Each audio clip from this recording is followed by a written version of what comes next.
Olá, eu sou a professora Paola Zordan e essa aula é uma aula para a disciplina obrigatória Fundamentos da Pesquisa em Arte, do bacharelado e da licenciatura em Artes Visuais, na Universidade Federal do Rio Grande do Sul.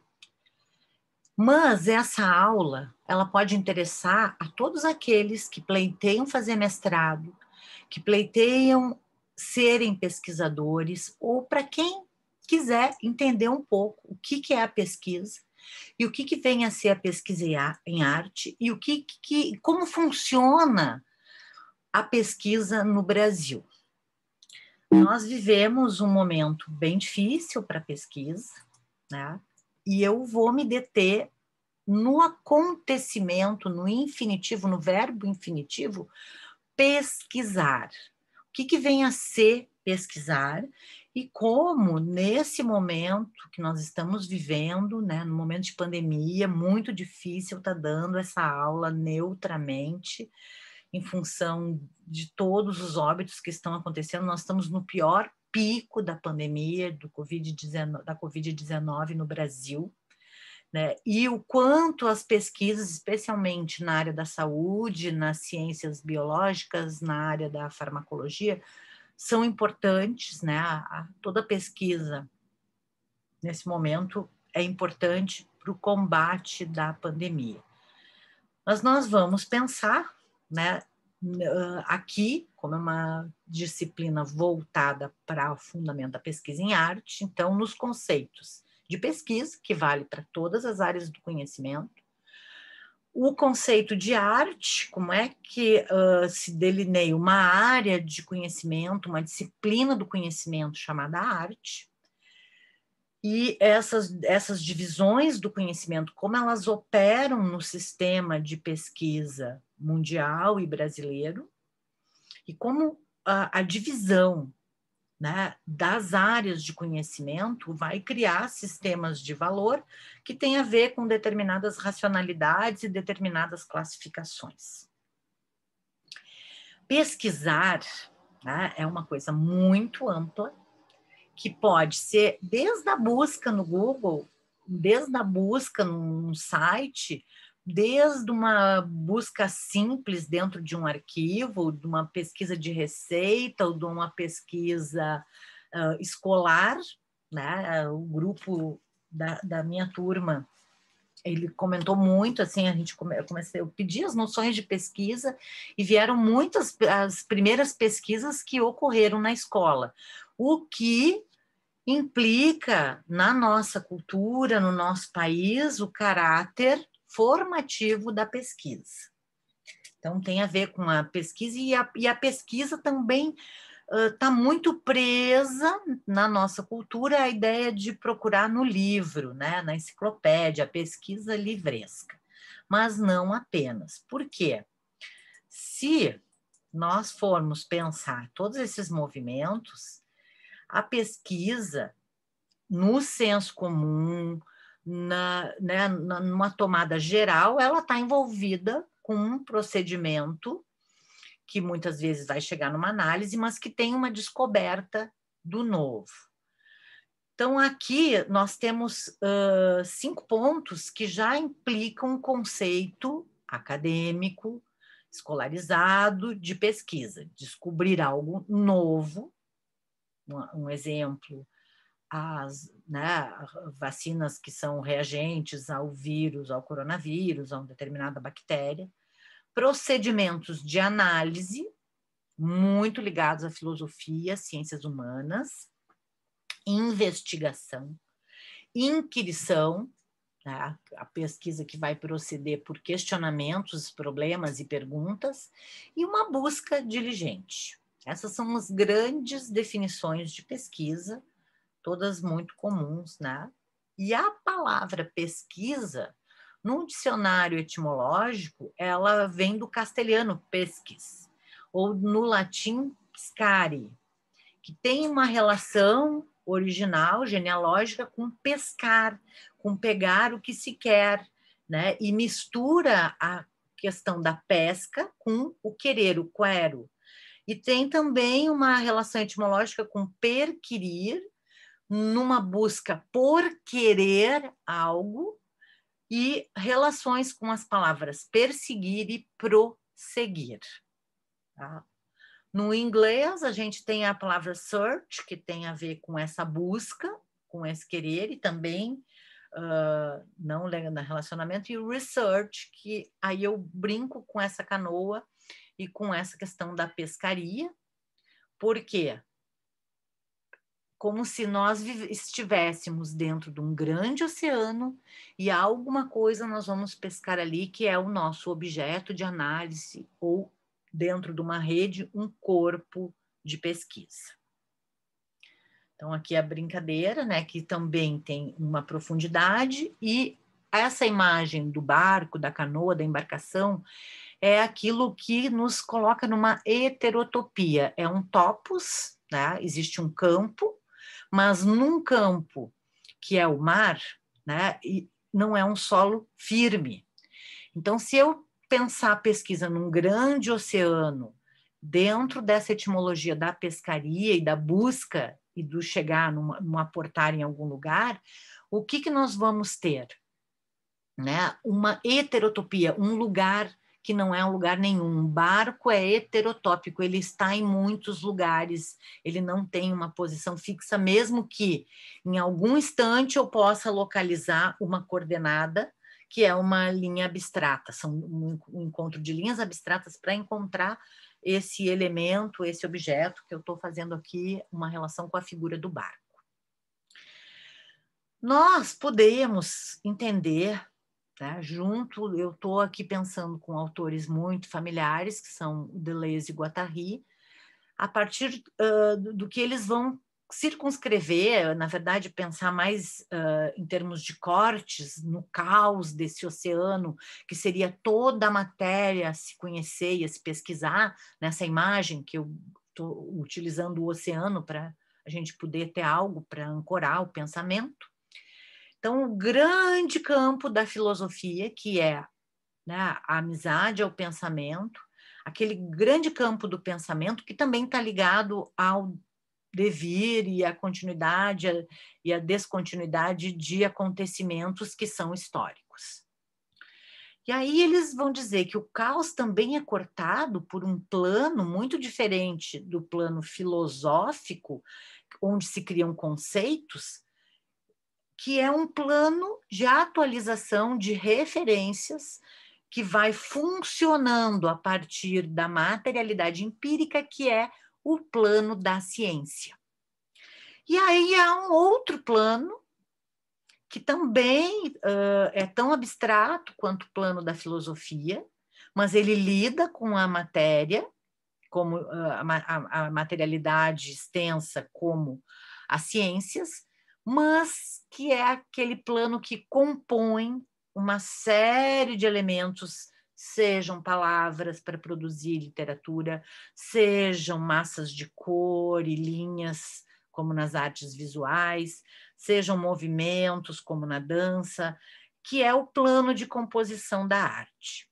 Então, nós vamos tentar enquadrar aqui nosso conceito de pesquisa, especialmente na pesquisa em arte, né, numa intersecção entre arte e ciência, na medida que todas as áreas do conhecimento estão dentro de uma compreensão moderna de produção científica, e pensar que a relação entre filosofia e arte, desde Aristóteles, cria o que se chama poética, né, que trabalha com conceitos e esse plano de composição específico do que o Deleuze e o Guattari vão chamar blocos de sensação na arte. E há um plano muito específico que mistura as funções da ciência com a filosofia, que é o plano da lógica, que desenvolve prospectos. Então, aqui nós temos as intersecções, e essa intersecção sem nome entre a arte e a ciência, tá, que vem trazer essa ideia de abertura, de procurar algo novo, de descoberta. Eu trago essa charge do Carlos Ruas, que são duas arvorezinhas, né? Aí aquela arvorezinha pequena diz assim: eu não preciso de mais conhecimento, porque eu já sei a verdade, eu já possuo as minhas verdades, e isso é o suficiente. E o outro que está na pesquisa, e aí tem os livros, tem os passarinhos, o cérebro que voa, o sol, o arco-íris, os frutos, o yin e yang aqui, o balanço, as pessoas, os animais, livros, né? É uma árvore frondosa com uma coruja, inclusive, né, no oco do tronco, no centro do oco do tronco, a coruja é a efígie do conhecimento e da sabedoria, do estudo. Então, é esse contraste, né, entre a amplitude daquele que busca, que persegue mais conhecimento, e aquele que acha que já sabe tudo e tem as suas verdades. Esse é o espírito. Eu uso bastante essa charge em sala de aula, né? Agora a gente não está em sala de aula, essa aula está gravada para que seja vista e que a gente possa discutir, voltar a discutir essa figurinha, né? A autoria do Carlos Ruas, nesse site Um Sábado Qualquer, que é a fonte. E no nosso caso, como a gente está em 2 cursos, a turma é dividida entre 2 cursos, nós vamos trabalhar sim com a poética, com a poiesis, que é essa expressão artística, que é própria da expressão artística, mas que tem que lidar com o pensamento filosófico, e também com o que vem a ser o ensino de arte, que é, né, a origem é em signo, que vai tratar de todos os conceitos, de todos os signos, de todos os elementos que vêm compor a arte, que pode ser levada desde a educação infantil até o fim da vida, né? Porque o conhecimento e o estudo, isso é um dos princípios de quem pesquisa, não termina nunca. Tá? Então, não há uma formação, estou formado, estou pronto. Isso é uma fantasia. Aí eu trago aqui, espero que vocês conheçam já as poesias visuais, né, artistas, especialmente brasileiros, que trabalham com concretismo. Esse trabalho aqui também tem um tanto de optical art, e é esse trabalho que brinca, lista, agem, e aí brinca com a palavra lista, né, e com o conceito de listagem, que é um exercício que todos os alunos já estão fazendo ou já fizeram, de listar interesses, listar coisas que não gostam, listar, né, trabalhando com essa organização ilusória e oscilante, como pode mostrar esse autor, que ele é um dos autores desta aula, que é o Silvio Zamboni. Dentro das ideias, nós vamos ter um rol de possibilidades, de atravessamentos, de citações, de interesses que aparecem nessas listas, só que a lista, ela gira. Né? Então, aqui também um poema visual, uma obra com palavra né, neoconcreta do Silvio Zamboni, que é, né, um pesquisador, e eu já vou falar um pouquinho da importância dele, que vai defender a arte como um campo que, diferente da ciência, oscila e se compõe de forças sim racionais, tais como a gente compreende na lógica, e racional vem das divisões operadas, das análises, dos cortes da ciência, funcionais da ciência, e um conhecimento intuitivo que não se racionaliza e não se divide, que não se classifica. Né? Então, eu trago aqui a imagem do Yin e do Yang, porque é o que o Zamboni defende, e a obra dele aqui, especialmente essa aqui da Gira Gira, mostra isso, né? Esse desfocamento da palavra e o desfocamento daquilo que está nos colocando numa certa vertigem de conceitos, de conhecimentos. Para quê? Tá? Para que a gente se desestabilize e aprenda algo novo. Então, aqui a minha edição, tá já na nova ortografia, o livro, que é uma das referências, é a Pesquisa em Arte, um paralelo entre a arte e a ciência. A primeira edição, essa edição é de 2012, mas essa é a 4ª edição. Tá? A primeira edição dele é do momento que a pesquisa em arte se estabelece e vai se estruturar no Brasil como uma área de conhecimento com fomento, que é os anos 90, a primeira edição de 98. Tá? Ele é idealizador e responsável pela criação da área de artes no CNPq, que eu já vou apresentar para vocês. É uma instituição onde ele trabalhou, foi consultor do CNPq, e ele também, Silvio Zamboni, foi presidente e fundador da Associação Nacional de Pesquisas em Artes Plásticas, a ANPAP, que é o maior fórum de pesquisa do Brasil, né, na área que na época se chamava artes plásticas. Então também tem essa oscilação, né? Então tem aqui a página dele, Silvio Zamboni, da onde eu tirei as duas imagens das duas obras. Convido vocês a navegar. O CNPq é o Conselho Nacional de Desenvolvimento Científico e Tecnológico, tá? Que é aquele órgão que fomenta e que tem toda uma gestão em torno da produção intelectual e da produção de conhecimento brasileira. Tá? Para os anos 80, os anos 90, existir uma legitimidade da área de artes plásticas ou depois artes visuais nesse Conselho Nacional de Desenvolvimento Científico e Tecnológico é fundamental, né? Porque, né, isso era 1984, quando também o ensino de arte nas escolas é repensado, né? E eles então tinham que aceitar de alguma forma, ou então se adaptar aos métodos, não sem questionar as fundamentações de outras ciências, como as ciências humanas, ou então o ensino de arte, que era uma das primeiras áreas, assim, dos primeiros pesquisadores. Então, estruturar e oficializar dentro desse órgão a área de arte era uma maneira de garantir a pesquisa, né, acadêmica e, inclusive, um fortalecimento dos cursos de graduação de arte, não apenas artes visuais. Então, aqui a ANPAP, que tem reuniões anuais, né? Aqui eu até peguei encontros anteriores. O ano passado nós tivemos a 29ª reunião e esse ano nós vamos ter a 30ª reunião da Associação Nacional de Pesquisadores em Artes Plásticas, que se organiza em vários comitês, o Comitê de História da Arte, o Comitê de Curadoria, o Comitê de Poéticas Artísticas, o Comitê de Ensino de Arte. Talvez tenha faltado algum comitê. Mas esses comitês, eles dão conta de especificidades da pesquisa em artes visuais.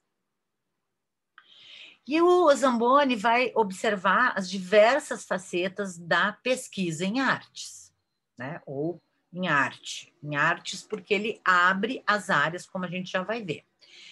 Criação, ensino, recepção, crítica. Tá? As disciplinas que envolvem história da arte e educação, como era chamado nos anos 80, em função de uma diferenciação da educação artística, que era a nomenclatura usada pelo um acordo MEC-USAID na lei de 1971, que é bastante controversa, restauração, que eu acho que tem um comitê, teoria da arte, que é diferente da história da arte, porque a teoria da arte vai trabalhar com os conceitos filosóficos, curadoria, que é um conceito que vai emergir a partir dos anos 90, no que diz respeito a pesquisas para montagens de mostras, pesquisas temáticas que vão envolver, né, um conjunto de artistas ou uma pesquisa específica sobre um artista visando, né, uma mostra, psicologia da arte, sociologia da arte, que seriam um pouco distintas das teorias específicas da arte, ainda os museólogos, a investigação técnica de materiais, tornando a arte um campo transdisciplinar, não apenas as artes visuais e plásticas, ou então um campo interdisciplinar, que se coloca entre duas disciplinas, né? Ou então multidisciplinar, que agrega mais de duas disciplinas e que tem interfaces interculturais e multiculturais, no sentido de que ela não é só aquele conceito de arte europeu branco que vem lá das raízes acadêmicas enciclopédicas. Tá? Por isso intercultural e multicultural. especialmente agora que a gente está com um olhar mais, né, anticolonial a próprio conceito de arte. Então, essa transdisciplinaridade também é compreendida como interdisciplinaridade, pluridisciplinaridade, polidisciplinaridade, os nomes, né, os prefixos são muitos, ou ainda extradisciplinar, por não ser contida nas disciplinas clássicas, divididas, né, desde a antiguidade europeia, greco-romana, e como elas se atravessam pela Idade Média, pelas universidades medievais, até chegarem nas academias de belas artes, que é quando se estruturam os cursos superiores e uma pesquisa acadêmica em arte. No caso dos nossos cursos, né, a pesquisa ela tem um caráter prático, seja em relação ao ensino de arte na licenciatura, seja em relação às poéticas desenvolvidas no bacharelado.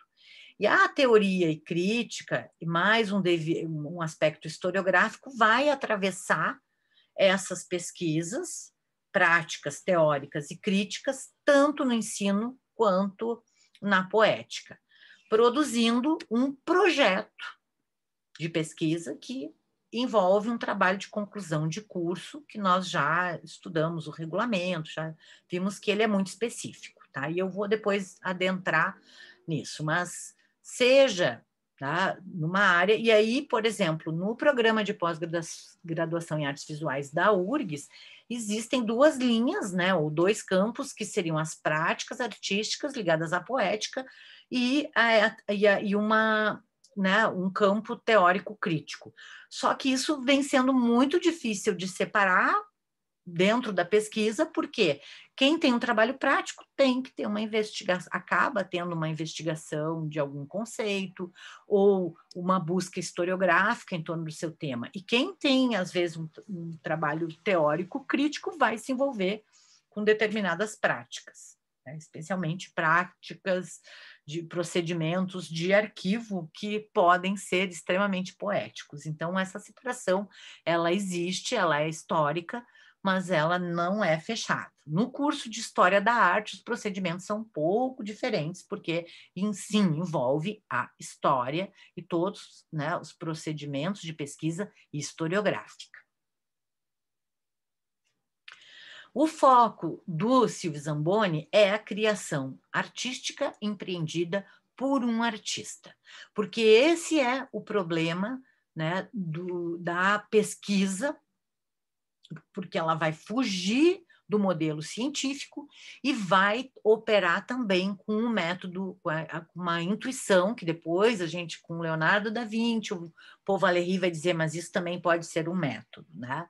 Então, é uma outra maneira de se construir o método que não os métodos científicos e historiográficos passíveis, né, de seguirem determinados passos e procedimentos. A criação artística tem um outro tipo de problema a responder.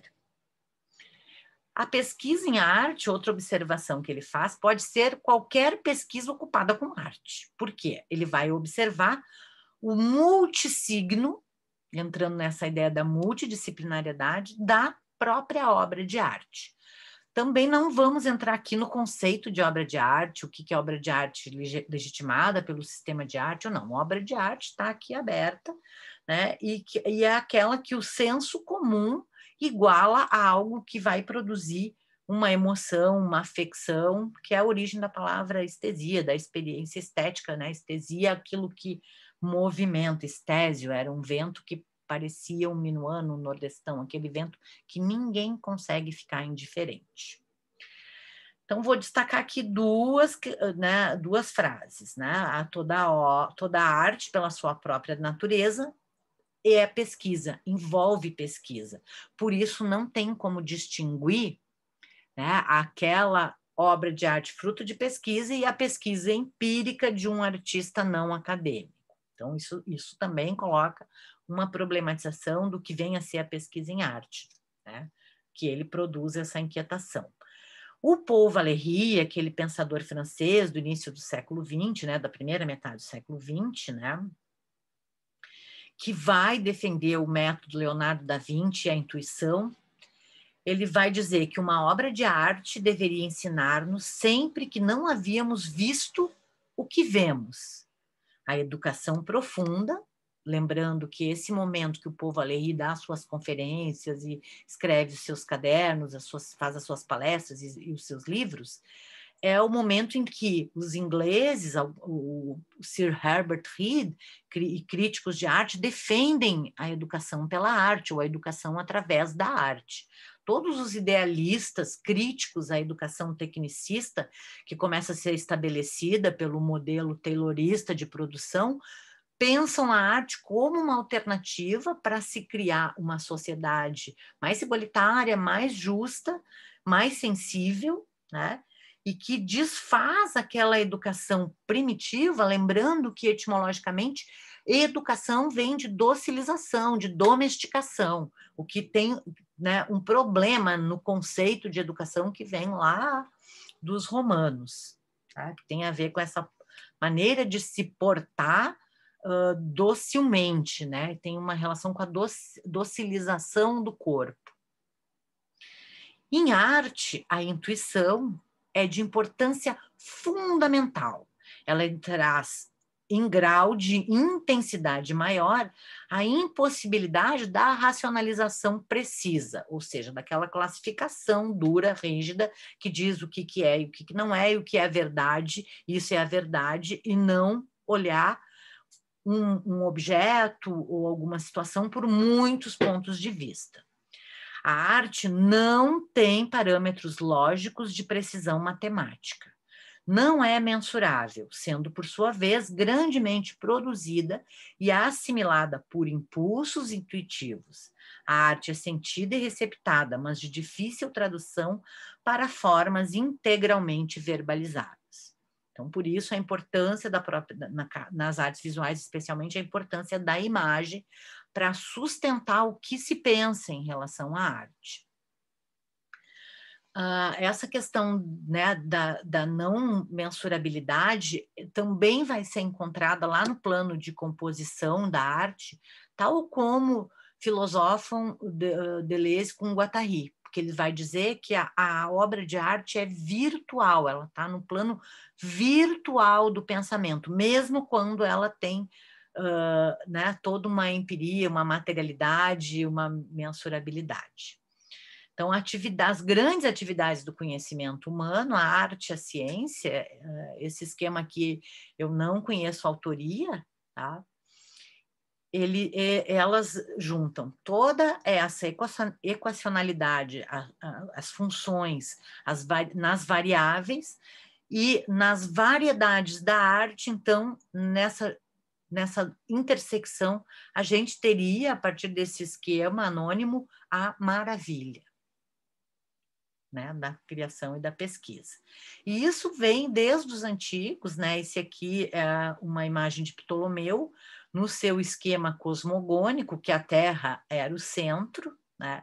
E isso tudo demanda desenho. Eu trago aqui agora, então, o conceito desde os antigos, especialmente usado pelos romanos, de que arte é como o conhecimento é abstraído de diversas maneiras, formando muitos esquemas e desenhos. E aí, todos o conhecimento, até o iluminismo, era chamado, esquematizado e desenhado em termos de ars, né? A palavra latina ars.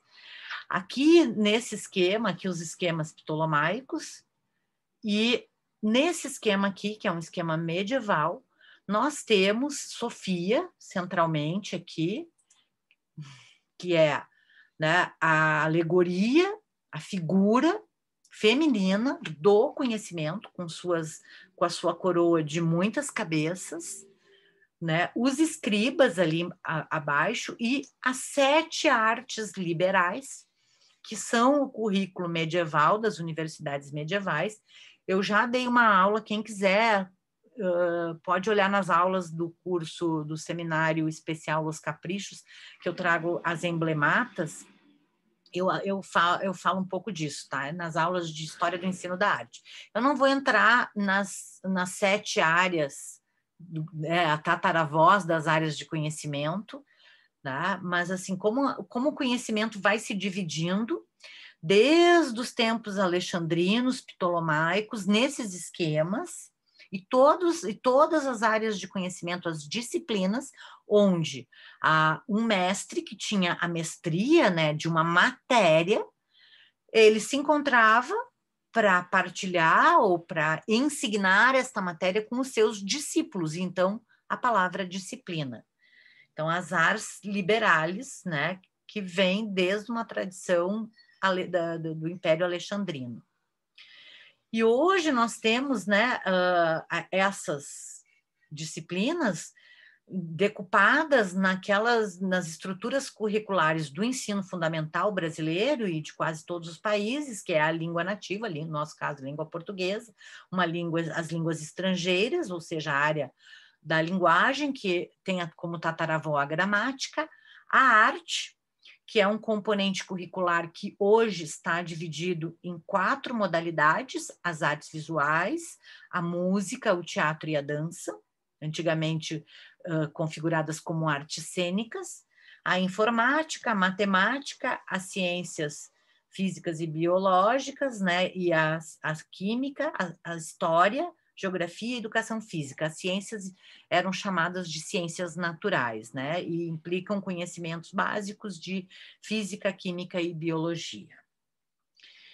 E a ideia de uma arborescência do conhecimento, de que o conhecimento se ramifica, se especializa, ela vem desde Aristóteles, na Ética para Nicômaco, e já a ideia da Sofia e essa dianoia, que é essa divisão do conhecimento, a partir do racional e do irracional, né, colocando algumas ramificações, até pelo próprio irracional, onde estava colocado o corpo, e isso muda muito depois do século XX.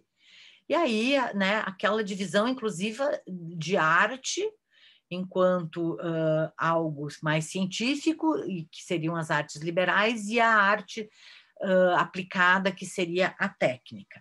Tá? Isso é muito antigo.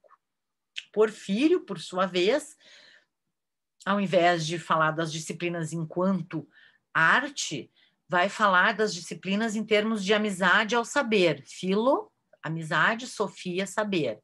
E aí divide, né, uma filosofia teórica, que é a física, a matemática e a metafísica, que seria do âmbito mais dos conceitos filosóficos, uma filosofia prática, que envolve a ética, o ethos, a maneira de se conduzir, a economia, né, eco tem a ver com o oikos, que é a casa, e o nomos é o território maior, e a política, que é as relações na polis.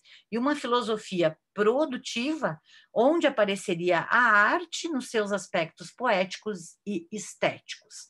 O estético relacionado à fruição e a poética relacionada à expressão. E nós vamos ter, dessas ramificações da antiguidade, especialmente na cultura alexandrina, né, nos livros que foram reproduzidos, do que sobrou da Biblioteca de Alexandria, né, as arborescências do conhecimento, que vão produzir muitos sincretismos, inclusive cristãos, judaicos e cristãos ou judaicos, que vão colocar esferas para determinadas áreas da vida nessas ramificações desta imagem que está relacionada ao conhecimento, que é a árvore. Então, aqui uma mais hebraica, outra cristã, para a gente ver. E aí, né, eu trago um tratado que tem a ver com Ptolomeu e com as 7 artes liberais, que são os elementos geométricos da filosofia de Euclides de Megara. Esse tratado é o tratado que vai produzir uma disciplina, né, que vai fundamentar, e aí sim a palavra mais correta seria o fundamento da disciplina geometria, que vem trabalhar com as medidas da Terra, e que vem a ser o nosso espaço de curricular que vai chegar nas artes visuais e nas belas artes, no que hoje é artes visuais, que já foi belas artes. Então, para a música e para as artes visuais, existia um espaço curricular escolástico medieval, legitima e favorece em relação ao fomento as artes cênicas, música e dança, que hoje também são cursos superiores, que têm seus programas de pós-graduação e seus pesquisadores, mas com uma história muito mais extracurricular do que as artes visuais e a música. Então, aqui eu trago algumas imagens da geometria, né, desse conhecimento que envolve a perspectiva, que envolve, né, as secções, que envolve toda uma racionalidade que hoje está muito mais próximo da ciência, mas que, infelizmente, não faz mais parte do currículo das artes visuais na URGS. Então, os alunos estão se formando sem saber, eu fiz essa pergunta, eu faço para todas as turmas, sem saber a diferença entre perspectiva topológica e a perspectiva euclidiana. É um conhecimento básico para a produção de efeitos visuais na pintura, no desenho, né? E até que perpassam o que os medievos chamavam, até o Renascimento chamavam ars reales, a arte que realizava a arquitetura. É interessante, então, a gente pensar que vamos pular o Renascimento, onde existe uma proliferação de saberes, onde tudo muda muito, né? Porque a ideia de pesquisa, de pescar, de procurar, é muito posterior, é muito mais próxima. A gente pode dizer que esse conceito de pesquisa, como a gente está operando com ele hoje, ele tem 200 e poucos anos.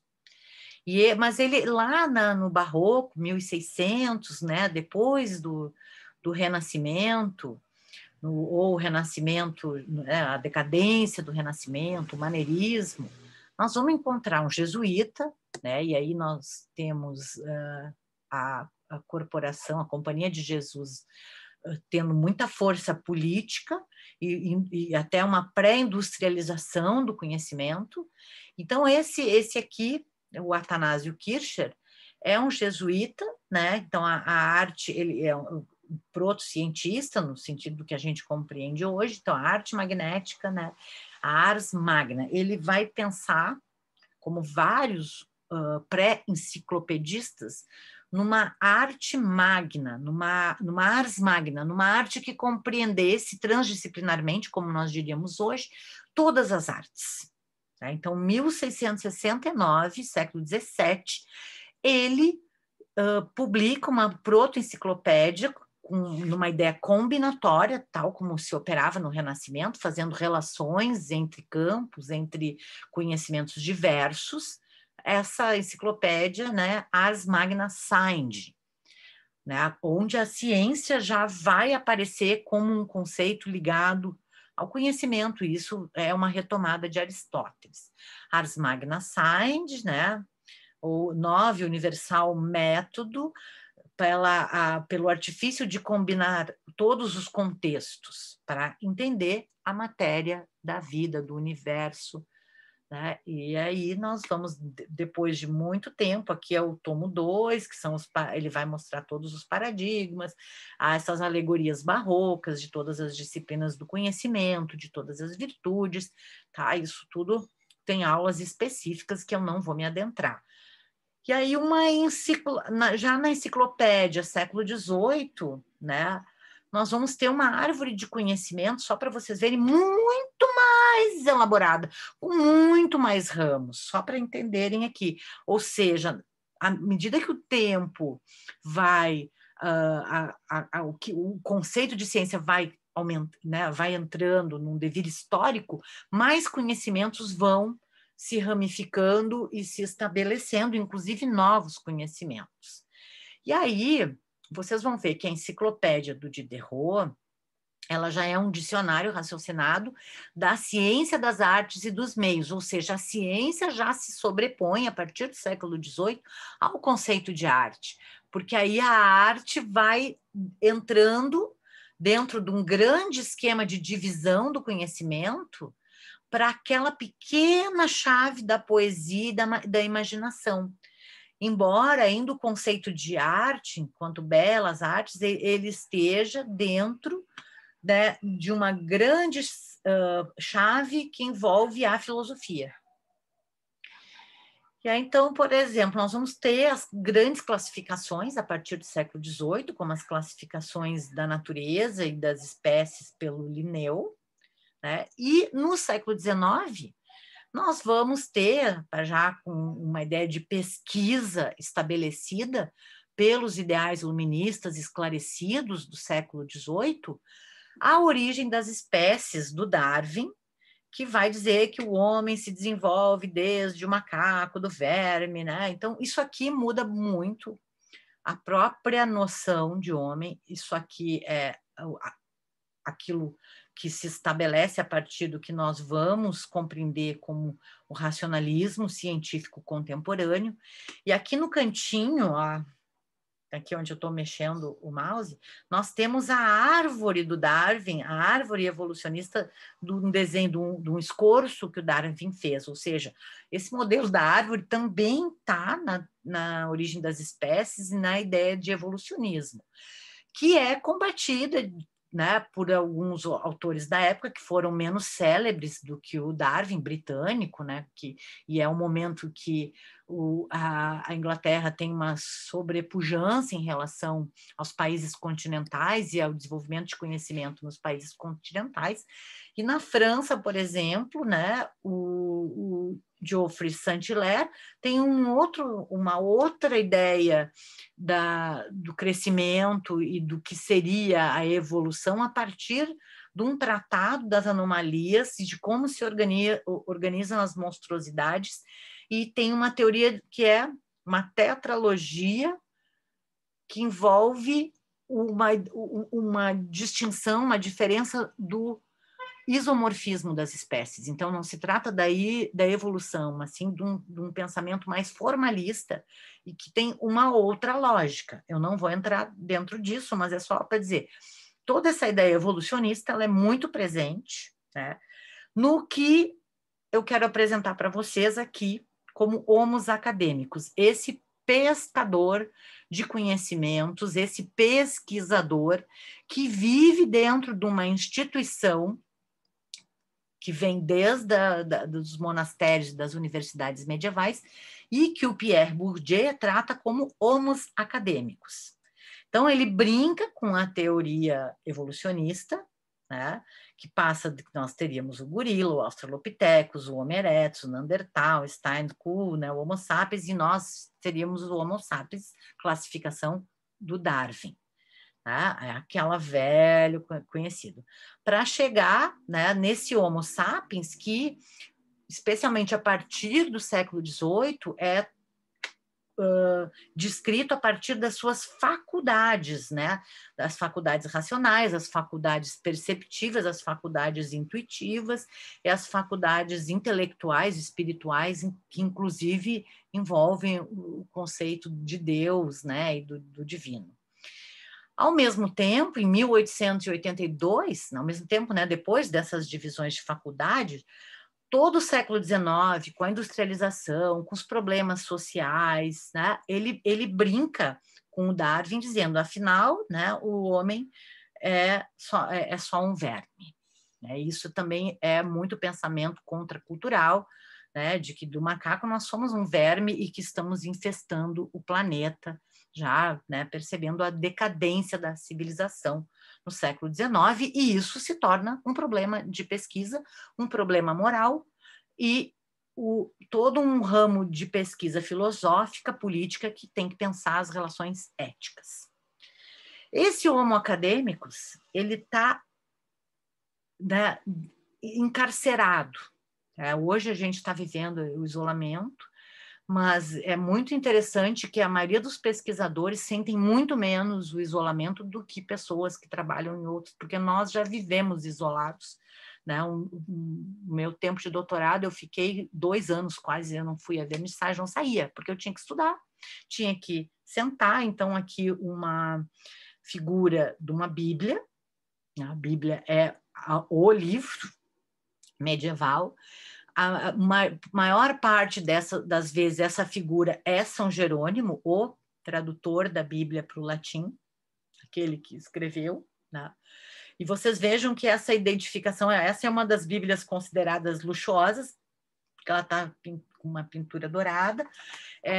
Essa imagem eu tirei desse livro, que é o livro das Bíblias, da Taschen, que faz um compêndio de várias imagens digitalizadas, de hemerotecas, de CD-ROMs, de figuras das Bíblias, e descreve todas as principais Bíblias manuscritas, né, conhecidas em diversas bibliotecas e lugares né, instituições culturais que detêm esse patrimônio, espalhadas pela Europa e algumas vezes em universidades estadunidenses.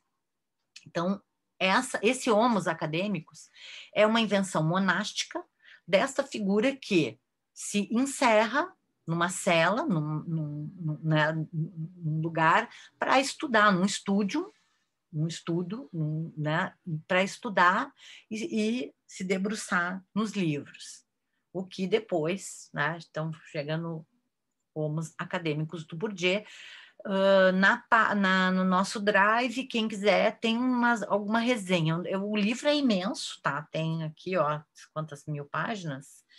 314 páginas para discutir toda a história, né, dessa instituição que chega nisso, que além do Homo sapiens, cria um Homos acadêmico, né? Ou seja, a pessoa que se abraça com os conceitos, com a palavra, né, e com essa relação dos textos, que é uma relação filológica. Um texto gera outro texto, que é traduzido, que gera outro texto. E isso é a pesquisa. Esse oceano que eu comecei a aula falando é o oceano dos livros da pesquisa, que vem sendo desconstruído, né? Pensar numa pesquisa não livresca. E aí o Zamboni é uma das pistas, né? A pesquisa em arte, ela desconstrói, e quem começa a fazer a grande crítica à cultura livresca é o próprio Nietzsche. Então, uma abordagem relacionada mais ao caráter lógico e organizativo do processo de trabalho em arte, tomando a pesquisa em artes como uma forma manifesta das mais apuradas da racionalidade lógica, na medida que o pesquisador em arte vai ter que criar procedimentos muito próximos, né, aquelas linhas arborescentes que o Darwin faz para poder organizar o pensamento de uma forma racional e lógica e traduzível para aquele que não é o próprio artista ou aquele público que apenas vai fruir da obra de arte. Então, a ideia de que a humanidade se interage, né, dentro de um computador com todas essas relações aqui, por exemplo, cria um esquema.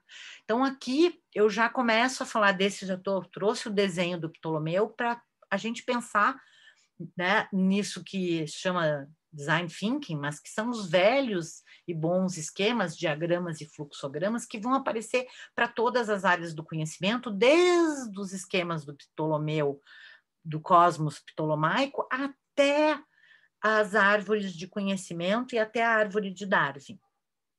Então, nós vamos ter aqui a ciência da computação específica, a linguagem, sociologia, etnografia, semiótica e compreensão, design, engenharia, ergonomia e fatores humanos e a psicologia, só para pensar a interação com o computador, por exemplo. Tudo isso colocando numa discussão sobre o que é o valor do conhecimento, né? Isso que ameaça tantos governantes, tantas pessoas, né? E que tem sido assim muito difícil hoje a pesquisa no Brasil, né? Os financiamentos para pesquisa e pensar o que vale o conhecimento. O Nietzsche discute a palavra conhecimento, Friedrich Nietzsche, lá, alemão do século XIX, porque ele vai dizer que aquele conhecimento é aquele que estabelece uma verdade, é a arvorezinha, o toco da arvorezinha da charge do Carlos Ruas. Mas uma transvaloração dos saberes, um conhecimento mais amplo, nem sempre livresco, é algo, né, que descobre o novo e que persegue outros tipos de saberes para se construir uma outra racionalidade. E isso, hoje, tá, entra, além do CNPq, vocês têm que conhecer a coordenação de aperfeiçoamento de pessoal de nível superior, que é a CAPES. Né? Então, a CAPES tem vários setores. Um é a avaliação dos periódicos científicos em todo o Brasil. Outro, né, a CAPES é aquela que avalia os cursos superiores. Né? Há uma avaliação dos cursos de pós-graduação e também há um prêmio CAPES de tese por cada área de conhecimento, né, que é um reconhecimento de uma tese que traz algo novo e contribui para a pesquisa na nação. A CAPES está dentro do Ministério da Educação, ela já está com 60, eu botei o logo de 60 anos, mas já tem muito mais, já tem quase 70. Tá? Então, é uma página que vocês podem navegar sobre bolsas, né? Bolsas de iniciação científica, bolsas de mobilidade, tem uma série de programas de fomento, né? Agora muito menos, devido a todos os cortes, e todos esses espaços, né? O WebQualis mostra a classificação dos periódicos, todas essas relações, né? Com importantes sites que vão fazer a avaliação de toda a produção científica no Brasil. Tá? E é a CAPES e o CNPq que dividem, e aí nós vamos discutir o valor do conhecimento, as áreas de conhecimento. Tá? Vocês vão ver que entre a área biológica, a área da saúde, as ciências agrárias, ciências sociais aplicadas, ciências humanas, ciências exatas e da terra, as engenharias, as letras, linguísticas e artes, sendo que a nomenclatura bota letras e linguística na frente de artes, e aí uma área multidisciplinar, né, conforme classificação do comitê. Essas são as áreas da pós-graduação. Onde está, né? Então, assim, não é sem querer que nesse esquema aqui, nessa lista, letras, linguísticas e artes estejam lá embaixo, né, no penúltimo lugar, e o multidisciplinar seja lá a reba. Tá? Isso tem uma implicação política. Aí o número dos programas de pós-graduação por área, né? As ciências sociais e aplicadas está um pouquinho abaixo das letras, linguísticas e artes, né? E o maior é as ciências agrárias. E aí vocês vão ver que as ciências humanas é quase, né, onde cabe muita coisa, tá? São 15 programas, e letras, linguísticas e artes aqui não é o número de programas, tá? Isso é um corte da Unesp, mas é mais ou menos um gráfico para localizar. E aí as seleções de área. Quando a gente entra nesses portais, vocês vão ter que escolher entre aquelas áreas que eu tinha observado ou outra que são as multidisciplinares, sendo que a nossa é linguística, letras e artes. Dependendo do lugar, a linguística está na frente, mas a artes está sempre no fim. E as artes, quando a gente abre a aba artes, tem artes do vídeo, artes plásticas, artes visuais, que daí tem as duas nomenclaturas, cinema, dança, didática das artes, educação artística, ensino e arte, fotografia, fundamentos e crítica das artes, mídia, música, ópera, teatro, e uma área aberta, artes. Artes do vídeo abre a indústria do entretenimento. Artes plásticas, que tem todo uma historicidade modernista ligada às áreas, né, da arte moderna, cerâmica, desenho, escultura, gravura, instalação, pintura e ainda a tecelagem. E as artes visuais abre composição de cores e materiais, imaginário visual e intervenção. E aí temos o cinema, com administração e produção de filmes, interpretação cinematográfica, roteiro e direção cinematográficos, técnicas de regimento e processamento de filmes e a fotografia.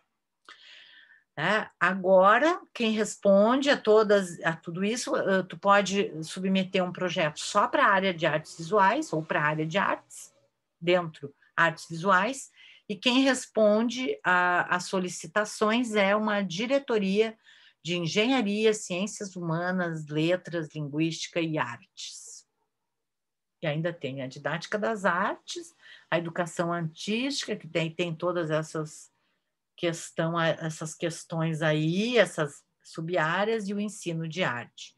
Fundamentos e críticas das artes, com análise simbólica, crítica de arte, história da arte, teoria da arte, e a mídia com o imaginário visual e a mídia e educação.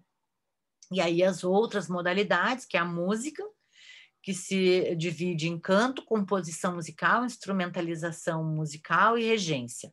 A ópera, que mistura várias artes, a dança, coreografia, execução da dança, teatro, cenografia, direção teatral, dramaturgia e interpretação teatral. Né? E aqui, só para ter uma ideia, a frequência do uso do portal CAPES na Linguística, Letras e Artes, tá? No CNPq está Letra, Linguísticas e Artes, na CAPES, Linguística, Letras e Artes. E aí vocês vão ver, né, quantas vezes por semana são acessadas esses portais, né? Então, acessar o portal CAPES, entrar na produção das áreas é bem importante, então façam isso, né? Então, em geral, o grande, né? A frequência de 2 ou 3 vezes por mês, a maior frequência. E quem quer ser pesquisador, já agora na graduação, tem que fazer o Currículo Lattes, que é uma plataforma dentro do CNPq, onde as pessoas se cadastram como pesquisadores e onde em qualquer lugar do mundo pode se buscar, porque tem uma versão em inglês dessa plataforma, um pesquisador com todas as suas produções, todo o seu percurso, seu currículo está online constantemente, e toda a avaliação dos programas de pós-graduação e da própria graduação é feita a partir do Currículo Lattes. Vocês querem entrar no mestrado, todo edital, né, assim, para pós-graduação, vai avaliar o Lattes do candidato. Concursos públicos na área acadêmica, especialmente nas instituições estaduais e federais, vão ter como peso, um dos pesos nas provas, a análise, né, a prova de títulos que se dá pelo Lattes. A maioria tu vai ter que comprovar daí tudo que está no teu Lattes, porque nós descobrimos que teve pessoas aí, né, públicas que falsearam o Lattes. Então, aqui a plataforma, né? Quem tem iniciação científica já teve que fazer, e quem não tem iniciação científica, mas quer ser um futuro pesquisador, sem Lattes não se morde. Estou brincando, né? Sem Lattes tu não existe. Então, aqui é a plataforma, né? Como é que vocês entram ali onde se cadastra um novo currículo. Então, mas que tá.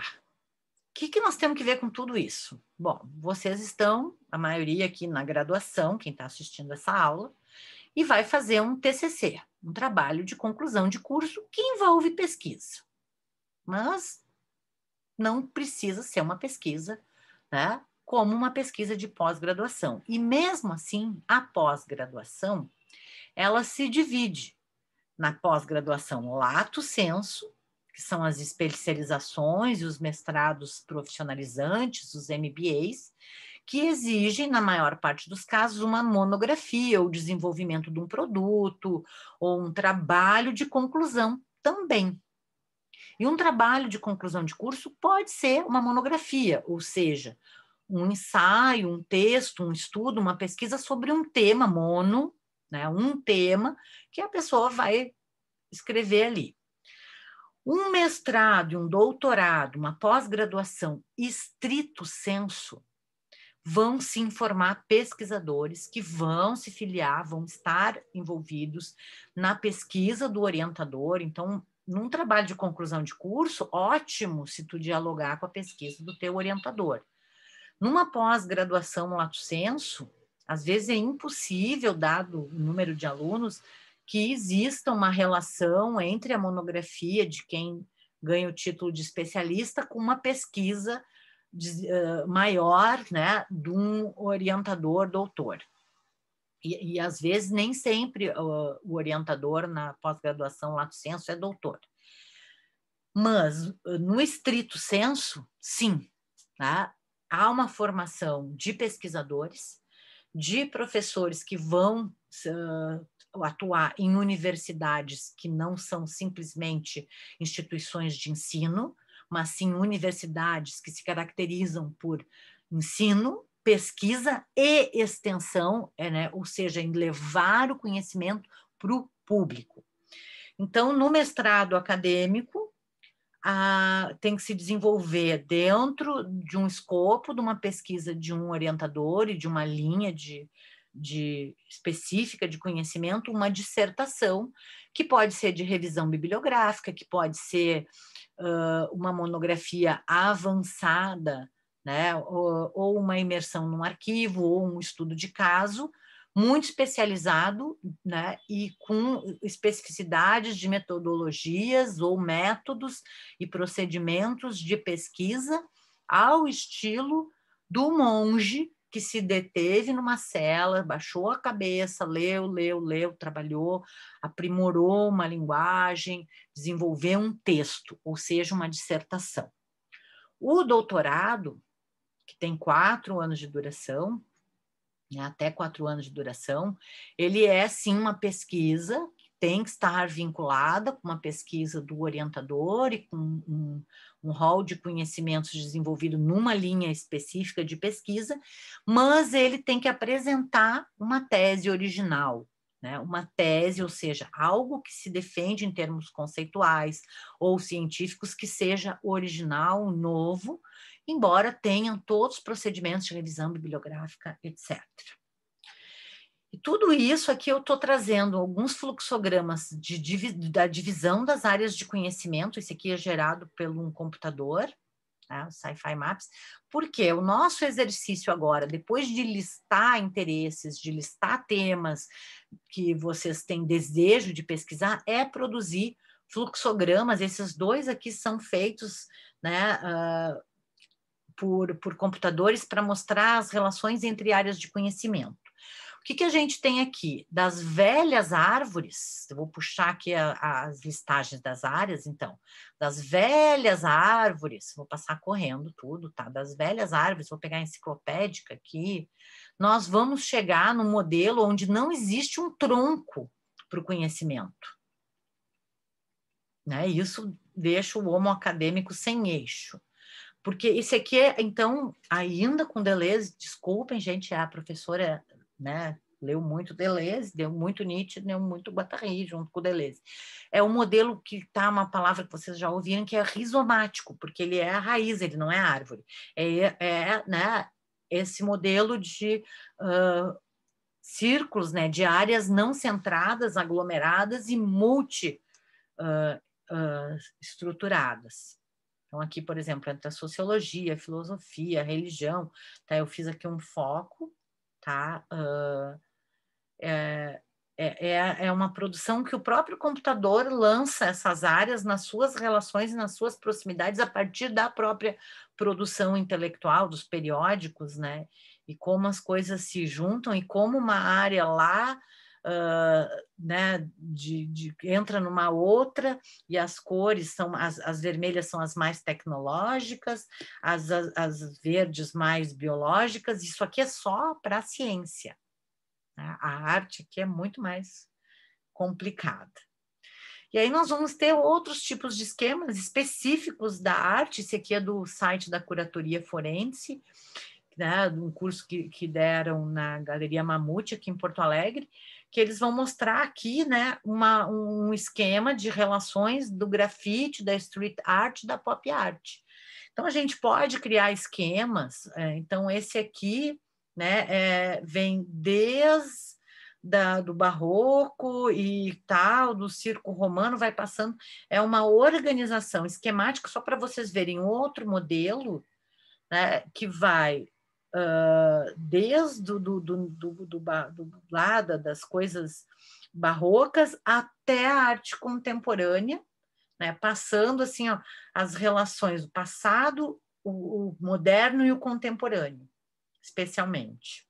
Né? E aí, como é que todas essas caixas decupam em outras coisas, e aqui embaixo vocês têm nomes de artistas, né? Claro, aí artistas europeus, enfim, mas é uma maneira.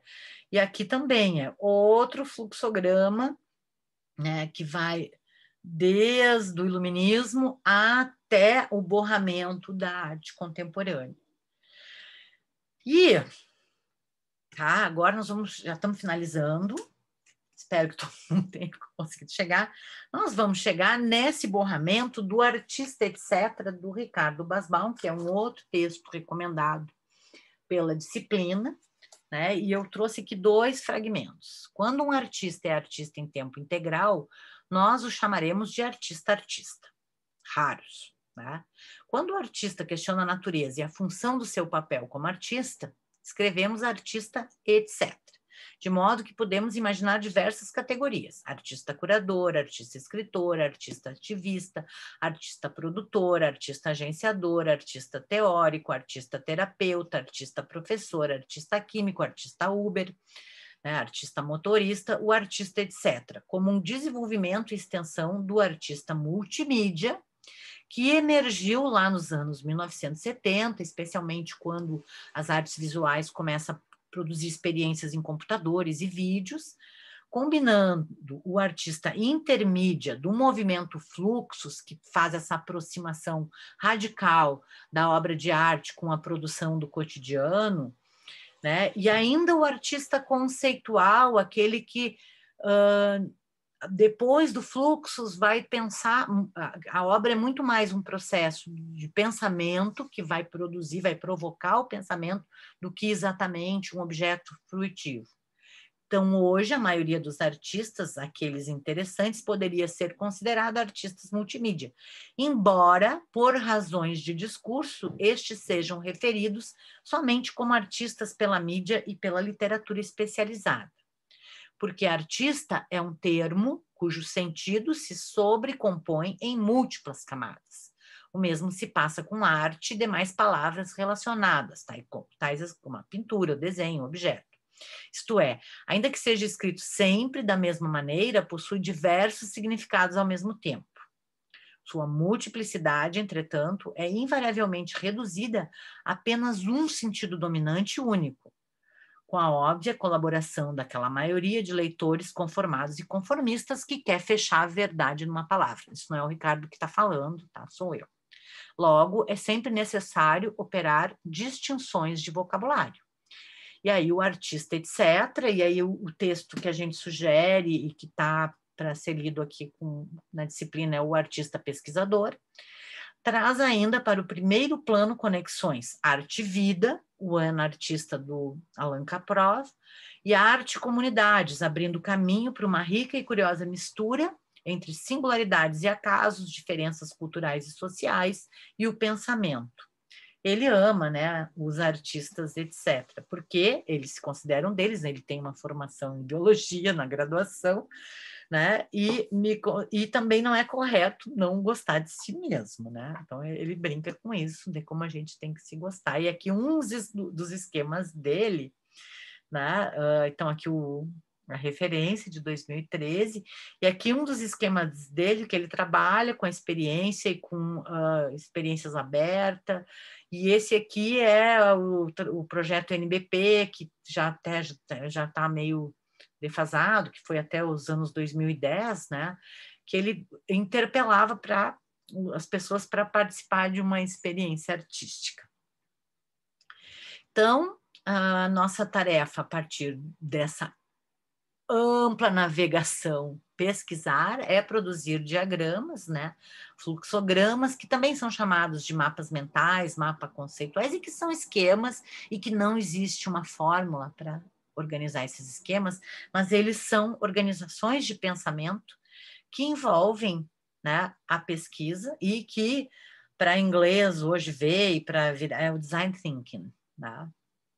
Que tem alguns procedimentos, então, para se considerar, porque a partir daqui nós vamos pensar, tá? O portfólio, que é importante como uma organização de imagens e de processos do artista, que pode tanto conter a obra de arte como imagens do processo artístico, né, da elaboração, ou até imagens do ateliê, com comentários ou não, mas dados técnicos das imagens e das obras e dos processos.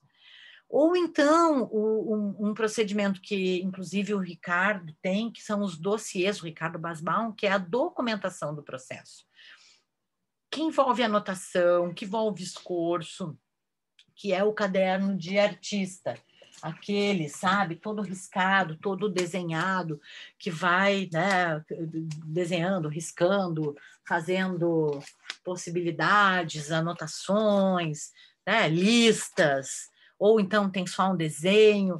Tudo isso documenta processo, às vezes tem alguma coisa colada, às vezes, né, de materiais diversos, aqui, né, cola algumas coisas. E isso documenta. O dossiê pode ser um caderno, pode ser uma pasta, pode ser uma caixa. E esses documentos de trabalho também são um tema bem importante para a pesquisa em arte, depois para o que vem a ser a crítica genética do processo de criação artística. A crítica genética é aquilo que olha para trás para ver como é que se chegou naquele resultado. Então, os pesquisadores, né, esses críticos, eles vão olhar documentos que não são a obra no seu resultado expositivo, e tudo isso exige um plano de trabalho, tá? E esse plano de trabalho, ele é projetado. Então, nós vamos ter uma aula sobre como fazer um projeto, e aí vale para várias pesquisas, mas especialmente o projeto em arte, e as referências, como lidar com as referências, como lidar com os precursores, como lidar com os artistas, e ainda os métodos, como, né, de que modo eu vou fazer. De onde vim, para onde eu vou? É um procedimento para começar a pensar, então, para a gente, dentro do oceano, da onde que eu saí, de que porto, e onde é que eu quero chegar. Se eu sair de Porto Alegre, eu pelo menos vou ter que passar em Pelotas e Rio Grande para pegar o oceano, né? Vou ter que passar ali pelo porto de Rio Grande. Bom, talvez até chegar ao porto de Rio Grande eu estou muito bem e eu vou navegar na Lagoa dos Patos. Mas se eu quiser ir para Cape Town, né, eu vou ter que atravessar o Atlântico. Se eu quiser ir para Goa, quero mesmo ir para Goa, e adoraria conhecer, né, a Índia portuguesa, eu vou ter que atravessar o Oceano Índico. Talvez eu tenha que parar em Moçambique. Então, esse exercício é livre, tá? Não estou pedindo... a gente tem que pensar para começar uma pesquisa. O pessoal já fez um inventário de interesses fazendo listagens, né? Para poder começar. Por onde que se começa a pesquisar? Se não, eu vou pegar um barco, essa canoa pode se furar no meio do oceano e eu vou naufragar. Então, terminamos por aqui, tá? Espero que a aula não tenha sido cansativa. E a gente vai seguir, então, com mais 3 aulas nessa disciplina gravadas, assíncronas, que também são importantes para quem quer fazer mestrado, para quem quer entender o que é, afinal, a pesquisa estrito sensu e o que é a pesquisa em termos de TCC.